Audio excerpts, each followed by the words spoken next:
યોગીજી મહારાજનો અંતરતમ રાજીપો મેળવવાના કોઈ મંગલકારી હેતુથી આપણે બધાએ જ્યારે ઝઝૂમી રહ્યા છે ત્યારે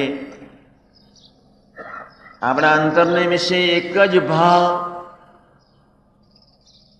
સહજ પ્રગટાવતા રહેજો, પ્રગટાવેલો રાખજો. હું બાપાનો, બાપા મારા.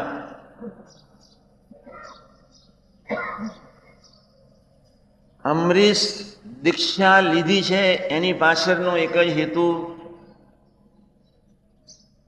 નહીં કે લોક રીઝવવા માટે, નહીં કે મન રીઝવવા માટે, નહીં કે બુદ્ધિ રીઝવવા માટે. નાલાયક અબજો વર્ષથી મન બુદ્ધિના એક હેવા એવા છે જ. ગ્રહસ્થ માત્ર લોક રીઝવવા માટે જ 100% દાખલો કરતા જ હોય છે. સાધકો કે સંતો એના શિષ્યોને જ રાજી કરવા માટે 100%